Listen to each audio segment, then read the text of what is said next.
सभापती यांनी सर्व सहाय्यक आयुक्त आणि वार्ड अभियंत्यांची बैठक घेऊन विविध विषयांचा आढावा घेतला।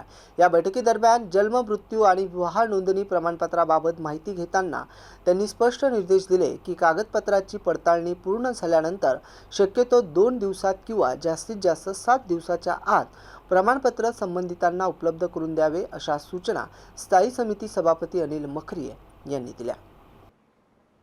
याशिवाय त्यांनी करवसुलीचाही सविस्तर आढावा घेतला। प्रत्येक झोनला देण्यात आलेले उद्दिष्ट आणि आतापर्यंत झालेल्या वसुलीचा आढावा घेत असताना त्यांनी नाराजी व्यक्त केली। कर वसुली अधिक प्रभावीपणे आणि सक्तीने करण्यात यावी, यासाठी संबंधित सहाय्यक आयुक्तांनी आवश्यक उपाययोजना राबवाव्यात, असे निर्देश त्यांनी दिले। यामध्ये थकीत मालमत्ता सील करणे तसंच इतर आवश्यक कारवाईचा समावेश असल्याचं त्यांनी स्पष्ट केलं। तसेच प्रत्येक झोनमध्ये अनधिकृत बांधकामे आणि अतिक्रमणाबाबत शून्य सहनशीलता धोरण अवलंबण्याचे आदेश त्यांनी दिले। मान्सूनपूर्व नाले सफाईची कामे तातडीने पूर्ण करण्यात यावी, तसेच नाल्यांवरील सर्व अतिक्रमणे पावसाळ्यापूर्वी हटवण्यात यावीत, असे निर्देशही त्यांनी यावेळी दिले। सदरील बैठकीत अतिरिक्त आयुक्त रणजित पाटील, उपायुक्त कर वसुली विकास नवाळे तसेच झोन 1 ते 10 सर्व सहाय्यक आयुक्तांनी वार्ड अभियंता यांची उपस्थिती होती।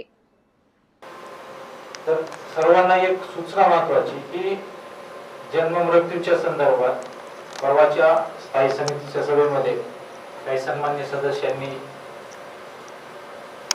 म्हणजे बोगस डॉक्युमेंट किंवा बोगस जन्म प्रमाणपत्र किंवा मृत्यू प्रमाणपत्र दाखवलं। भलं आपला त्यात आपण केलेलं नाही, परंतु अशी पद्धत किंवा अशा प्रकारचे डॉक्युमेंट तयार होत असतील तर आपण आपल्याकडे मागणी केलेलं सर्टिफिकेट वेळेत देत नसू किंवा त्याला कुठल्या ना कुठल्या कारणाने टाळाटाळ करायचा प्रयत्न करत असू तर त्यासाठी हे असे काहीतरी मार्ग म्हणजे या सोसायटीमध्ये समाजामध्ये निघत असतात, बायपास करून काहीतरी करण्यात। आता त्याविषयी झालेल्या चर्चेप्रमाणे आम्ही डॉक्टर साहेबांनी आम्ही ठरवलं की ते पब्लिक नोटीस तर द्यायची, सगळ्या शाळा कॉलेज सर्वांना कळवायचं की बाबा तुम्ही बारकोड असल्याशिवाय कुठलंही सर्टिफिकेट घेऊ नका आणि ते घेतल्यानंतर ते बारकोड व्हेरीफाय करा, स्कॅन करा आणि बारकोड स्कॅन केल्यानंतर आलेलं जनरेट झालेलं सर्टिफिकेट आणि तुमच्या हातात असलेलं सर्टिफिकेट ही दोन साम्य आहेत किंवा सारखेच आहेत याची खात्री असल्याशिवाय पुढे जाऊ नका।